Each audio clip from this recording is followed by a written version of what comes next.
To my YouTube channel unique classes. तो आज हम देखेंगे क्लास 8 जो है आपका, उसका चैप्टर नंबर 18 जो है उसके एमसीक्यूज देखेंगे विद एक्सप्लेनेशन। यानी कि अगर आपने इस चैप्टर को पढ़ा नहीं है एनसीईआरटी से लाइन टू लाइन, तभी भी आप इसके सभी के सभी एमसीक्यूज जो है उन्हें अच्छे से सॉल्व कर सकते हैं।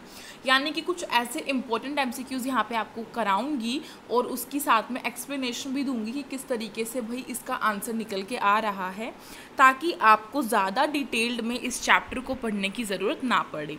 और ये चैप्टर जो है बहुत बहुत बहुत इंपॉर्टेंट है, कहूँ तो मोस्ट इम्पॉर्टेंट है। चाहे आपका SOSC हो, चाहे आपका क्लास 8 का वैसे भी एग्ज़ाम हो रहा हो, दोनों में ही ये बहुत इंपॉर्टेंट चैप्टर है। इससे MCQs तकरीबन आते ही आते हैं। ठीक है, तो हमारा फर्स्ट क्वेश्चन है which of the following is not a source of air pollution. अब हमें यहाँ पे बोला गया है कि इनमें से देखकर बताओ कि कौन सा जो है वो एयर पोल्यूशन का सोर्स नहीं है। यानी कि जो हमारी एयर है उसमें जितने भी पोल्यूशन हो रहा है, जैसे कि हम सभी को पता है कि जो पेड़ पौधे हैं उनको जला देते हैं, फैक्ट्रीज़ में से इतना सारी जो धुआं है, गैस है, ये सभी केमिकल्स जो है निकलते हैं, उससे एयर पोल्यूशन होता है। हम जो व्हीकल्स यूज़ करते हैं जैसे कि कार, स्कूटी और हमारी जो बड़े बड़े व्हीकल्स होते हैं जिसकी ट्रक होता है, इन सभी में भी काफ़ी सारा जो पोल्यूशन है वो निकलता है, जिससे कि एयर पोल्यूशन जो है वो बहुत ज़्यादा होता है। और आप सभी को पता है कि अगर एयर पोल्यूशन ज़्यादा होगा तो ऑक्सीजन का जो लेवल है वो कम हो जाएगा, जिस वजह से क्या होगा कि जो हम ऑक्सीजन लेते हैं उसमें थोड़ी सी दिक्कत आने लगेगी। ठीक है, तो एयर पोल्यूशन का सोर्स कौन सा नहीं है, नोट लिखा है, ये बताना है हमें। तो वो होगा option number C, windmill. जो विंड मिल होती है वो एयर पोल्यूशन का कोई भी ऐसा सोर्स नहीं है, उससे एयर पोल्यूशन नहीं होता है। ठीक है, फिर आपका नेक्स्ट क्वेश्चन आता है, बूझो wishes to contribute in reducing air pollution, which of vehicle should he use for going to school. अब हमें यहाँ पे बोला गया है कि जो बूझो है हमारा, जैसे कि आप सभी को पता है 8th क्लास तक क्या होता है, पहेली एंड जो बूझो है वो साइंस में एक तरीके से बहुत अच्छा ही रोल प्ले करते हैं, जिससे कि एक स्टोरी सी बन जाती है ना। कोई भी चैप्टर स्टार्ट होता है उनको एक स्टोरी सी बना देते हैं इस चैप्टर में, और काफ़ी इंटरेस्टिंग हो जाता है। तो ऐसे ही हमारा जो बूझो है, अब उसे इच्छा है, वो चाहता है कि वो भी कंट्रीब्यूट करे थोड़ा सा एयर पोल्यूशन को रिड्यूस करने में, यानी कि कम करने में। तो अब वो कौन सा जो व्हीकल है उसको यूज़ करेगा स्कूल जाने के लिए, ये हमसे पूछा गया है। तो फर्स्ट है कार, सेकंड है स्कूल बस, थर्ड है ऑटो रिक्शा एंड फोर्थ है स्कूटर। देखो यहाँ पे correct answer option number B होगा, स्कूल बस। अब क्यों होगा ये भी बताती हूँ। वैसे तो कार भी उतना ही पोल्यूशन करेगी, स्कूल बस भी उतना ही करेगी, ठीक है, और स्कूटर भी उतना ही करेगा, लेकिन स्कूल बस को ही हम करेक्ट क्यों कर रहे हैं? बिकॉज स्कूल बस में कोई 2-3 बच्चे नहीं बैठ कर जाते, कम से कम 20 से 30 स्टूडेंट्स जो हैं वो एक स्कूल बस में बैठ कर जाते हैं। तो 30 बच्चे जब एक स्कूल बस में बैठ कर जा रहे हैं स्कूल में, तो वो जो बस है वो तो उतना ही पोल्यूशन करेगी जितना कि एक स्टूडेंट को लेकर जाएगी, और यहाँ पे वो लेकर जा रही है 30 स्टूडेंट्स को। तो इससे क्या हो रहा है कि जो 30 स्टूडेंट्स अलग अलग कार में जाते हैं, फिर अलग अलग स्कूटी में जाते, तो कितना ज़्यादा पोल्यूशन हो जाता है, उससे ये रोक सकता है। इसलिए ऑप्शन नंबर बी करेक्ट है। नेक्स्ट फिर आपका क्वेश्चन है which of the following, one second I am changing colour, which of the following is not a way to conserve water. अब हमें यहाँ पे बोला गया है कि इनमें से कौन सा जो है वो वाटर कंजर्वेशन का वे नहीं है। कंजर्वेशन यानी कि उसको बचाना, यानी कि जैसे हमारा जो पानी है हम सभी को पता है वैसे तो वो नॉन रिन्यूएबल है, रिन्यूएबल है, यानी कि वो कभी भी ख़त्म नहीं होगा। लेकिन कहीं ना कहीं हमें ये डर है कि हमारी आने वाली जो जनरेशन है उसके लिए वाटर जो है वो बचे या ना बचे। यानी कि वैसे तो वाटर बचेगा, सभी कामों को करने के लिए वाटर बचेगा, लेकिन हो सकता है कि पानी पीने के लिए इतना वाटर ना बच पाए, क्योंकि हमें पता है कि वाटर हर एक चीज़ में यूज़ होता है। हमारी सुबह से लेकर रात तक की जितनी भी एक्टिविटीज़ होती हैं उन सभी में वाटर का बहुत बड़ा रोल है, हम सभी को पता है। तो उसको कंजर्व तो करना ही चाहिए, जैसे कि हम भी अपने घर में करते हैं, नल को खुला मत छोड़ो, है ना, और एक ही बाल्टी से नहाओ। ऐसा नहीं है कि आप शावर चलाकर और उसमें 20-30 मिनट बिता रहे हैं, तो उसमें कितना ज़्यादा पानी खर्च होगा। तो इस तरीके से हमें कंजर्व करना है। बट यहाँ पे हमें वे पूछा गया है, तो फर्स्ट ऑप्शन है रिप्लेस, सेकंड है रिड्यूस, थर्ड है रीयूज़ एंड फोर्थ है रिसाइकल। तो आपको पता है कि 4R प्रिंसिपल होते हैं हमारे पास, ठीक है। वो 4R प्रिंसिपल कौन से होते हैं मुझे ये बताना है आपको कमेंट करके। बाय द वे जो रिप्लेस है वो 4R प्रिंसिपल में आई थिंक नहीं आता है, इसलिए ऑप्शन नंबर ए करेक्ट होगा। बिकॉज देखो वाटर जो है उसको हम रिप्लेस करने से उसको हम कंजर्व नहीं कर सकते, यानी कि अगर मैं उसको दिल्ली से हरियाणा भेज दूंगी तो क्या उसको मैं कंजर्व कर सकती हूँ? नहीं ना। जो वाटर दिल्ली में यूज़ होने वाला है वही वाटर हरियाणा में यूज़ होगा। ये तो नहीं है कि रिप्लेस करने से उसकी जो अमाउंट है यूज़ करने का वो थोड़ा सा कम हो जाएगा या फिर थोड़ा सा ज़्यादा हो जाएगा, नहीं, रहे तो वो उतना ही लोगों की ज़रूरतों के हिसाब से ही यूज़ किया जाएगा। इसीलिए रिप्लेस तो कोई वे ही नहीं है वाटर को कंजर्व करने का। रिड्यूस है यानी कि कम यूज़ करो, रीयूज़ है यानी कि दोबारा से यूज़ कर लो, है ना, और रिसाइकल है यानी कि उसको रिसाइकल करके दोबारा से प्योरीफाई करके उसको पीने लायक बनाया जाए, जैसे फिल्ट्रेशन वगैरह होता है इस तरीके से। फिर हमारा नेक्स्ट क्वेश्चन है the type of pollution which is likely to affect Taj Mahal in Agra to a greater extent is. अब हमें यहाँ पे बोला गया है कि जो ताजमहल है हमें पता है उसका कलर येलो येलो हो गया है। पहले उसका कलर पूरा का पूरा वाइट था, इतना प्यारा नज़र आता था, लेकिन अब जो है उसमें हल्का हल्का येलोइश, यानी कि प्योर येलो नहीं हुआ है, हल्का हल्का येलोइश कलर जो है आने लगा है। पत्थर जो है पूरा जो ताजमहल है वो पत्थर से बना है, मीन्स मार्बल से बना है, तो उसमें कहीं ऐसे छोटे छोटे वो हो जाते हैं डॉट्स वगैरह जो अच्छे नहीं लगते हैं, ऐसा सा दिखने लगा है। वो अभी भी सुंदर है, ऐसा नहीं है कि बिल्कुल ही ख़राब हो गया, लेकिन उस पर जितनी खूबसूरत वो पहले थी चीज़ उससे अब थोड़ी सी घट गई है। कहने का मतलब ये है। वो किसकी वजह से घटी है? वो घटी है पॉल्यूशन की वजह से, हम सभी को पता है।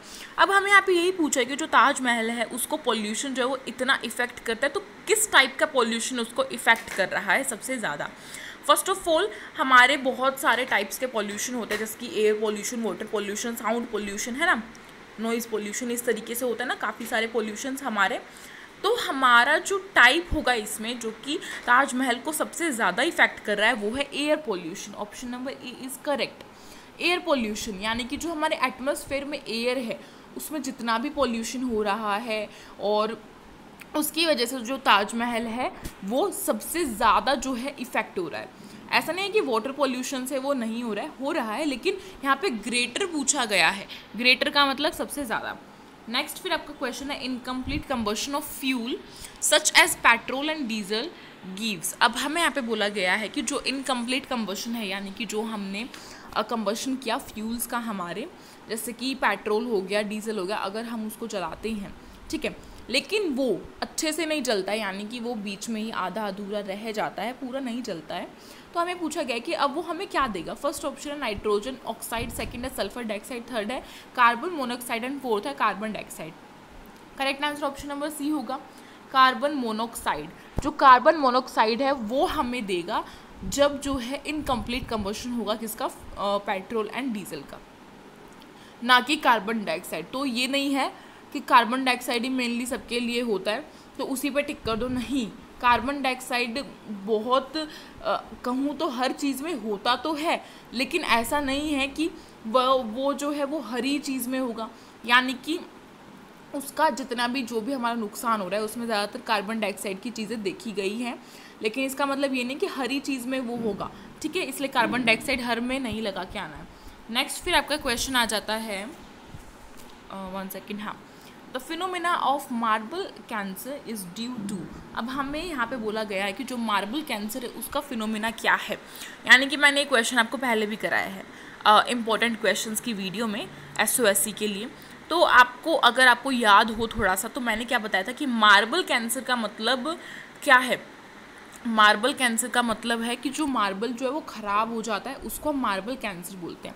ये नहीं है कि कैंसर पड़ते ही ये समझ लो भाई कैंसर तो वो डिजीज़ होती है जो ह्यूमंस को लग जाती है, बहुत ही ख़तरनाक होती है, नहीं, पूरा आगे का पढ़ो, मार्बल कैंसर लिखा हुआ है यहाँ पे, ठीक है। तो मार्बल कैंसर जो है वो किस वजह से होता है मेनली, तो वो होता है हमारा एसिड रेन की वजह से। ऑप्शन नंबर डी करेक्ट है, acid rain.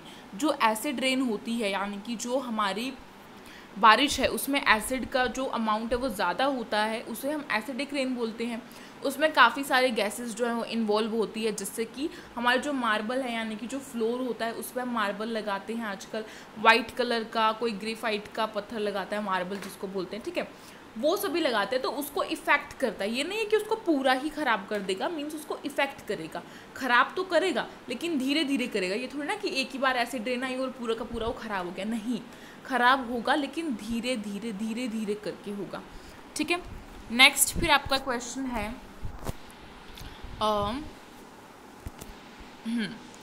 Portable water is the water which is. तो पोर्टेबल वाटर जो है वो कौन सा वाटर होता है, इनमें से देखकर बताओ फटाफट से।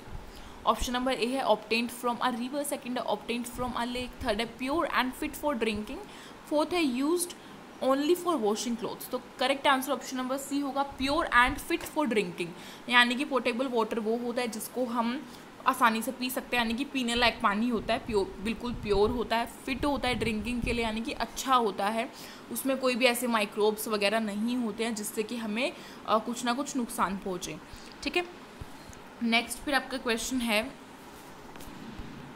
विच of the following is not a green house. अब हमें यहाँ पे बोला गया है कि इनमें से कौन सी जो है वो ग्रीन हाउस नहीं है, ग्रीन हाउस गैस नहीं है। तो ग्रीन हाउस गैस का ये क्वेश्चन मैंने पहले कराया था इंपॉर्टेंट क्वेश्चंस में, बट फिर भी लिया है क्योंकि ऐसे ऐसे क्वेश्चंस आपको पूछे जाएंगे, ठीक है। तो क्या है, nitrogen gas, water vapour, methane gas and carbon dioxide. तो correct answer option number A होगा, नाइट्रोजन गैस। जो नाइट्रोजन गैस है हमारी वो ग्रीन हाउस इफेक्ट के लिए रिस्पॉन्सिबल नहीं होती है। ये जो कार्बन डाइऑक्साइड है, मीथेन है, ये सभी जो हैं ये होती हैं, लेकिन नाइट्रोजन जो है वो ग्रीन हाउस इफेक्ट के लिए रिस्पॉन्सिबल नहीं है, इसका मतलब ग्रीन हाउस गैस नहीं है, इसलिए ऑप्शन नंबर सी करेक्ट है।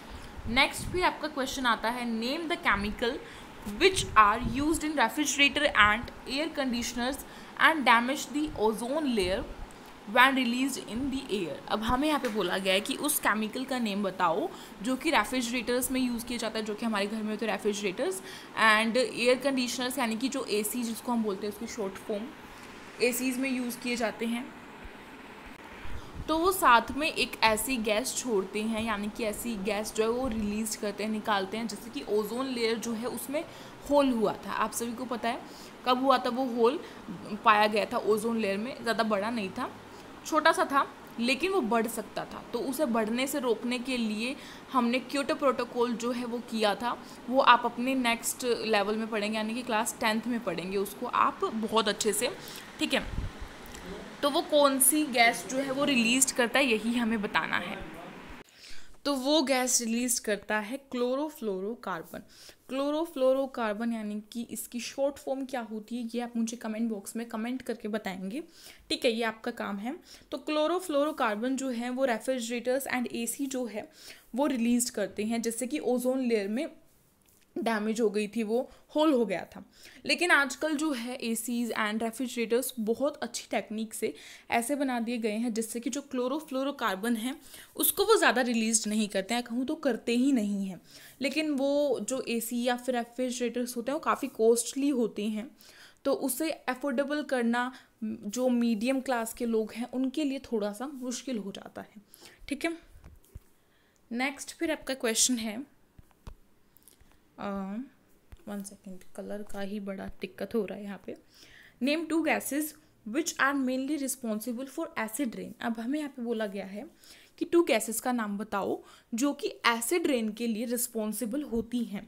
तो एसिडिक रेन के बारे में मैंने आपको बताया था कि एसिडिक रेन क्या होती है भाई, जिसमें कि जो हमारे एटमॉस्फेयर में जितनी भी जो गैसेस हैं वो प्रेजेंट हैं, जब वो वाटर वेपर के साथ मिलती हैं, रिएक्ट करती हैं और हमें बारिश हमें दिखाई देती है, तो वो एसिडिक रेन का फॉर्म ले लेती है। यानी कि उस रेन में जिसमें एसिड की जो अमाउंट है वो बहुत ज़्यादा होता है, उसको हम एसिडिक रेन बोलते हैं, ठीक है। तो आपका करेक्ट आंसर क्या होगा, ऑप्शन नंबर ए है सल्फर डाइऑक्साइड, सेकंड है नाइट्रोजन डाइऑक्साइड, थर्ड है both A and B and fourth है नन। तो correct answer option number third होगा, both A and B, because sulphur dioxide and nitrogen dioxide ये दोनों ही gases जो हैं वो मेनली रिस्पॉन्सिबल होती है किसके लिए, एसिड रेन के लिए।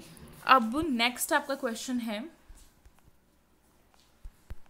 Combustion of fuel fossil fuels generates a lot of air pollution. जैसे कि हम सभी को पता है कि हम फॉसिल फ्यूल्स को जब जलाते हैं, फॉर एग्जांपल कोल या फिर पेट्रोल, डीजल्स, ठीक है, इन सभी को जब हम जलाते हैं तो उससे बहुत ज़्यादा एयर पॉल्यूशन होता है। Can you suggest any 2 alternative sources of energy which do not cause any pollution. अब हमें यहाँ पे बोला गया है कि आप ऐसे 2 जो ऑल्टरनेटिव सोर्स हैं वो बताइए जिससे कि एनर्जी के ऑल्टरनेटिव सोर्स हैं जिससे जो पोल्यूशन है, किसी भी तरह का पोल्यूशन, यानी कि water pollution, air pollution, sound pollution, ये सब ना होता हो। तो वो क्या होगा? ऑप्शन नंबर ए है solar energy and wind energy, third है एयर एनर्जी एंड फोर्थ है ग्रीन हाउस इफेक्ट। तो correct answer option number A होगा solar energy and wind energy. जो सोलर एनर्जी होती है एंड जो विंड एनर्जी होती है वो किसी भी तरह का जो पोल्यूशन है वो नहीं करती है, ठीक है, इसलिए ऑप्शन नंबर ए आपका करेक्ट है। नेक्स्ट फिर आपका क्वेश्चन आ जाता है हमारे पास, Ganga action plan was launched in which year. अब हमें यहाँ पे बोला जो गंगा एक्शन प्लान था वो किया गया था तो वो कौन से ईयर में लॉन्च किया गया था। फर्स्ट ऑप्शन है 1885, सेकंड है 1985, थर्ड है 2000, फोर्थ है 1986। तो correct answer option number B होगा 1985। 1985 में जो है गंगा एक्शन प्लान जो है वो लॉन्च किया गया था। नेक्स्ट फिर आपका क्वेश्चन है sulphur dioxide and nitrogen dioxide gases are react with the water vapour present in the atmosphere to form dash acid. अब हमें यहाँ पे बोला गया कि जो सल्फर डाइऑक्साइड है यानी कि जिससे एसिडिक रेन होती है एंड जो नाइट्रोजन डाइऑक्साइड है, जब वो वाटर वेपर्स के साथ रिएक्ट करते हैं, एटमॉस्फेयर में जो प्रेजेंट होते हैं उसके साथ जब वो रिएक्ट करते हैं तो वो हमें कौन से एसिड्स जो है देते हैं। फर्स्ट ऑप्शन है सल्फ्यूरिक एसिड, सेकंड है नाइट्रिक एसिड, थर्ड है both A and B and fourth है कार्बन मोनोऑक्साइड। तो correct answer option number C होगा बोथ ए एंड बी, यानी कि जो सल्फ्यूरिक एसिड है एंड जो नाइट्रिक एसिड है वो देते हैं हमें कब? जब sulphur dioxide and nitrogen dioxide जो गैस है वो रिएक्ट करती है वाटर वेपर के साथ, तो वो हमें sulphuric acid and nitric acid देती है। आपको ये बात जो है याद रखनी है। Which of the following producers will give you water free from all impurities. अब हमें यहाँ पे बोला गया है कि कौन सा इनमें से जो है बताओ देखकर जो कि वाटर को अच्छे से प्योर कर दे देता है, यानी कि जो कि बेसिकली ऐसा नहीं है कि किसी मशीन से किया जाता है या फिर ऐसे ही मतलब नॉर्मल तरीके से किया जाता है। इसके लिए काफ़ी ज़्यादा ही मेहनत करने की ज़रूरत नहीं है और इससे काफ़ी अच्छी मात्रा में हमें वाटर जो प्योरीफाई होकर मिल जाता है। तो इसका correct answer option number B होगा डिस्टिलेशन। डिस्टिलेशन जो है इसमें क्या होता है, इसमें जो वाटर है उसको बहुत हाई टेम्परेचर दिया जाता है, यानी कि करीब 100 डिग्री सेल्सियस के, जिससे क्या होता है इसमें जितने भी माइक्रोब्स यानी कि माइक्रो ऑर्गेनिजम्स होते हैं, छोटे छोटे बैक्टीरियाज होते हैं जो हमें दिखते नहीं हैं, वो ख़त्म हो जाते हैं एंड जो हमारा वाटर है वो प्यूरीफाई हो जाता है, ठीक है। तो काफ़ी ईजी मैथड है और अच्छे से प्यूरीफाई हो जाता है, इसलिए ऑप्शन नंबर बी आपका करेक्ट है। नेक्स्ट आपका ख़त्म ही हो गए हैं सारे क्वेश्चंस। तो अगर पसंद आई वो वीडियो आई थिंक सभी के लिए हेल्पफुल रही होगी, तो इसे लाइक कर दीजिएगा, अपने फ्रेंड्स में शेयर कीजिएगा एंड अगर आप न्यू हैं हमारे चैनल पर तो प्लीज़ इसे सब्सक्राइब कर लीजिए। साइड में जो बेल आइकन है उसे कर दीजिए प्रेस, जिससे कि न्यू वीडियोज़ की नोटिफिकेशन आपके पास आती रहे। एंड देन एक टेलीग्राम ग्रुप मैंने बनाया है SOSC के लिए, उसे जाके ज्वाइन कीजिए, डिस्क्रिप्शन बॉक्स में आपको लिंक जो है वो मिल जाएगी। एंड हमारी इंस्टाग्राम ID किसके नाम से है? यूनिक क्लासेस के नाम से है, तो प्लीज़ इसे भी जाके फॉलो कर लीजिए। एंड अब मिलेंगे एक न्यू वीडियो के साथ नेक्स्ट क्लास में, तब तक के लिए ऐसे ही पढ़ते रहिए, अपनी तैयारी करते रहिए और कोई भी दिक्कत हो तो मुझे कमेंट बॉक्स में कमेंट करके बता दीजिएगा, मैं आपकी पूरी कमेंट का रिप्लाई करने की हेल्प करती हूँ। Thank you so much for watching this video.